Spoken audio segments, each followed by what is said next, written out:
வணக்கம் ஷர்மிளா. திருப்பத்தூர் மாவட்டம் ஆம்பூர் அடுத்த பெத்லகேம் என்கிற பகுதியில அக்பர் பாஷா என்கிற ஒரு நபரும் அவருடைய மனைவி அர்ஷியாவும் ஒரு வாடகை வீட்டில் மேல் தளத்தில் வசித்து வந்திருக்கிறார்கள். அக்பர் கௌஷர் ஒரு தனியார் நிறுவனத்தில் ஓட்டுநராக பணிபுரிந்து வந்த நிலையில இவர்களுக்கு ஏற்கனவே ஒரு ஆண் ஒரு பெண் குழந்தை உள்ளது. இந்த சூழ்நிலையில கடந்த 3 மாதங்களுக்கு முன்பு ஒரு பெண் குழந்தை பிறந்துள்ளது.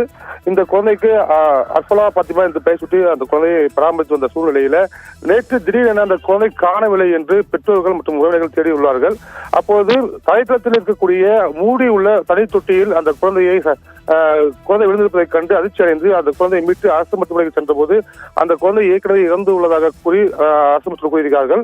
இந்த சம்பவம் அறிந்து மருத்துவமனைக்கு சென்ற ஆம்பூர் நகர காவல்துறையினர் குழந்தையுடைய சடலத்தை மீட்டு பிரேத பரிசோதனைக்காக அனுப்பி வைத்து எனக்கு 3 மாத கை குழந்தை எப்படி மேல் மாடியில் இருந்து கீழே வந்து விழுந்திருக்க கூடும், ஏனென்றால் அந்த குழந்தையை நடக்க முடியாது, தவழ்ந்து வர முடியாது என்ற ஒரு சந்தேகத்தின் அடிப்படையில் இந்த குழந்தையுடைய தாய் அர்ஷியாவையும் அவருடைய தகப்பர் அக்பர் பாஷாவை அழைத்து சென்று நகர காவலத்தை அழைத்து சென்று கிடுக்குப்பிடி விசாரணை மேற்கொண்டனர்.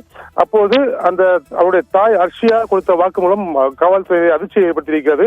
அதாவது அவர் கூறும்பொழுது தன்னுடைய குழந்தை பிறந்த பிறகு தனக்கு முழுமையான தூக்கம் வரவில்லை என்பதால் பெரும் மன உளைச்சலில் இருந்ததாக கூறியிருக்கிறார். அதன் காரணமாக அந்த குழந்தையை எடுத்துச் சென்று அந்த தனித்தொட்டியில் போட்டு கொலை செய்திருப்பதாக வாக்குமூலம் எழுதியிருக்கிறார். இந்த அதிர்ச்சியை ஏற்படுத்திய இந்த வாக்குமூலத்தின் அடிப்படையில அவர் தாய் அர்ஷியாவை கைது செய்து ஆம்பூர் காவல்துறையினர் நீதிமன்றத்தில் ஆஜர்படுத்தி சிறையில் அடைத்துள்ளார்கள். இந்த சம்பவம் ஆம்பூர் பகுதி மக்களிடையே ஒரு பெரிய இறுக்கத்தையும் மன உளைச்சலையும் ஏற்படுத்தியிருக்கிறது. இந்த கொடூரமான சம்பவம் தமிழகத்தையும் இருக்கக்கூடிய ஒரு சம்பவமாக பார்க்கப்படுகிறது. சர்மிளா.